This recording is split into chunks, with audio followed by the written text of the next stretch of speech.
The following strategies will help make it easier for you to stay below your maintenance calories. They will also help you stay lean and maintain your body weight if you continue using them after your cut. Number 1, stop drinking calories. The easiest thing that you can do to stay under your maintenance calories is to completely avoid drinking calories. Almost anyone can lose weight with a simple switch from regular drinks to diet and sugar-free drinks that don't have calories. This makes sense if you think about what you've learned so far. To see just how many calories a regular drink can have, just look at the nutritional facts of a 20-ounce bottle of regular soda. A 20-ounce bottle of regular Coca-Cola contains 240 calories. These calories come 100% from carbohydrates, specifically 65 grams of sugar.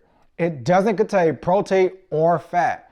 This means you only need to drink 2 bottles of regular Coca-Cola to consume 480 calories per day, or 3,360 calories per week. Many people drink even more than 2 bottles per day. You can extend this idea to any liquid drink that contains calories.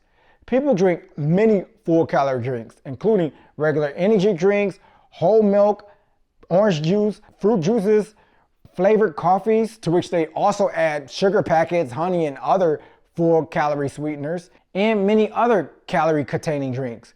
It's easy to consume more than 1,000 calories per day just from the things that you drink. If your maintenance calories are 1,800 and you drink one 20-ounce bottle of regular soda, you'll only have 1,560 calories remaining, and this is before consuming any solid food. Alcohol is another beverage that contains lots of calories and is even worse than sodas, fruit juices, and other calorie-containing liquids. First, it contains 7 calories per gram, so one alcoholic drink could contain about 120 calories per ounce. And second, alcohol has no beneficial nutritional value. It is neither a protein, fat, nor carb. In fact, alcohol is a known toxin, and the World Health Organization has declared that no level of alcohol consumption is safe for our health. A typical alcoholic cocktail contains at least 1.5 ounces of alcohol and typically also contains high-calorie juices or syrups. If cocktails are homemade, they can contain even more than 1.5 ounces of alcohol. A cocktail with just 2 ounces of alcohol contains 240 calories before adding the sugar sweetener or juice. Adding 4 ounces of a pre-made cocktail mixer can add another 120 calories. This means that most cocktails are at least 360 calories each. So, 2 cocktails can easily add 720 calories to your day. A typical 12-ounce light beer contains about 150 calories, but most beers contain more than 150 calories. So, drinking 3 or more beers can easily add more than 450 calories to your day. The point is, calories in alcoholic drinks add quickly too. This doesn't even account for the added snacks and foods that are consumed when drinking alcohol. Calories from beverages add up very quickly. So I suggest that you minimize drinking calories, especially when you're on your cut. I have an expression that goes, friends don't let friends drink calories. If you want something sweet that's not soda, you have many different options for tasty, calorie-free, sugar-free products. Take your pick. But since each drink tastes slightly different, you may have to try many different options until you can settle on one. But making a swap is well worth it and is beneficial to your goal of getting lean. I want you to preserve as many of your calories as possible for more higher protein and higher volume, lower calorie foods. The second thing you can do to help stay under your maintenance calories is to swap high sugar foods with sugar-free or lower sugar alternatives. This is one way you can continue enjoying foods that you like. For example, I almost never use regular syrup anymore. I only buy sugar-free syrup, which has only 15 calories per serving, as opposed to regular syrup, which has 100 calories for the same serving size. By choosing lower sugar alternatives, you can drastically reduce the number of calories in your foods. As a result, you have more calories remaining for other foods. But remember, don't get it confused. Remember that some sugars occur naturally, such as fructose found in whole fruits, fruit juices, and some vegetables. These foods are often low calorie and contain many vitamins and minerals. So within your limits, eat as many of these as you want. But foods and juices with added sugars are foods that add white sugar, brown sugar, powdered sugar, and other sugars that add calories, which you can see in the added sugar section on a food nutrition label. These are the sugars that should be replaced with sweeteners. Sweeteners are sugar alternatives like aspartame and sucrose, which are marketed under different brand names such as Splenda, NutraSweet, Swerve, and Truvia. Like calorie-free drinks, all sweeteners do not taste the same, so you may have to test a few of them until you find the one that you like. For example, I don't like the taste of stevia in aspartame, but I don't mind sucralose. Now, although approved sweeteners are considered safe, some sweeteners, such as sugar alcohols, can cause gastrointestinal irritation like bloating, gas, or diarrhea in some people. So be aware of how they make you feel. If you don't want to use a sweetener, you can also try lemon juice or lime juice to flavor your foods. The point is to explore different ways you can lower your calories in existing foods that you already enjoy by trying sugar-free alternatives. Now, a word of caution. Generally speaking, sugar-free foods contain fewer calories than their added sugar alternatives. However, this is not always the case.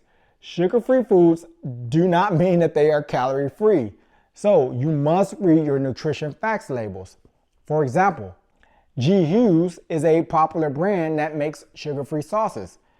5 of their current dipping sauces have less than 20 calories per serving because they are all sugar-free and have less than 2 grams of fat. But 3 of their dipping sauces have more than 80 calories per serving, despite being sugar-free. This is because they all have at least 8 grams of fat. The third thing that you can do to help stay under your maintenance calories is to swap full-fat foods for zero-fat and lower-fat alternatives. As you learned earlier in this course, dietary fat is the densest macronutrient with 9 calories per gram. This means, all else being equal, foods that contain higher amounts of fat have more calories than their lower fat alternatives. So, foods higher in fat will quickly add up to and take a lot from your targeted maintenance calories. Full fat foods can be easily substituted for lower or zero fat alternatives. This includes dairy products and meats. For example, 1 whole large egg contains about 70 calories, 5 grams of fat, and 6 grams of protein. But if you remove the yolk from the egg, which removes the fat, the leftover egg white only contains 18 calories. So instead of eating whole eggs, you can eat egg whites. For meats, you can buy only meats that are at least 93% fat-free. The calorie difference between ground meats with varying fat percentages can be significant. Ground beef that has 80% fat has 19.4 grams of fat and 243 calories per 100 grams. In comparison, ground beef that has 93% fat has only 7 grams of fat and 152 calories per 100 grams. This means you can eat almost twice as much 93% fat-free ground beef as 80% fat-free ground beef for the same number of calories. The fourth thing that you can do to help stay under your maintenance calories is minimize oils, butters, nuts, regular sauces, and full-fat salad dressings when possible. Butters and oils usually contain 120 calories per ounce or tablespoon. Not only do many people put butters and oils into and on top of their cooked foods, but they also pre-season their pans with them. Imagine adding 122 calories worth of butter or oil to your pan before even adding your food. You're going to get 100% fat, all calories, and almost no food volume that can help keep you full. The fifth thing you can do to help stay under your maintenance calories is minimize peanut and other nut butters. Peanut, almond, and other nut butters go into the butter category. 1 serving size of nut butter is typically 2 tablespoons and contains about 190 calories. You can find nut butters on many online high-protein food lists, but the truth is they are higher in fat than they are in protein. The typical nut butter contains an average of 7 grams of protein per serving, but 16 grams of fat. This means their fat content is roughly 144 of the 190 calories. For example, Justin's classic almond butter has 6 grams of protein, but 19 grams of fat in one serving. This one serving has 220 calories. Using the 449 thumb rule, 24 calories are protein, while 171 calories are fat. So instead of using regular nut butters, you can use powdered nut butters. Powdered peanut butter contains almost 3 times less fat and can save at least 100 calories per serving. For example, one serving of PB2's powdered almond butter has only 50 calories, including only 1.5 grams of fat and 5 grams of protein. The sixth thing that you could do to help stay under your maintenance calories is to stop eating nuts. Like nut butters, nuts also find their way onto many high protein or healthy foods food lists. Nuts are very high in fat. Most, if not all nuts, contain more fat than protein. Some of the 100 calorie nut snack packs that you find contain only 3 grams of protein but 6 grams of fat. Also, most snack nuts contain added salt, which makes them highly flavorful and addictive for many people. So after finishing a 100 calorie snack pack, you can easily crave more and eat more. Therefore, I recommend avoiding nuts altogether. Look for other high-filling, lower-calorie snack alternatives such as fruits, raw vegetables, and berries.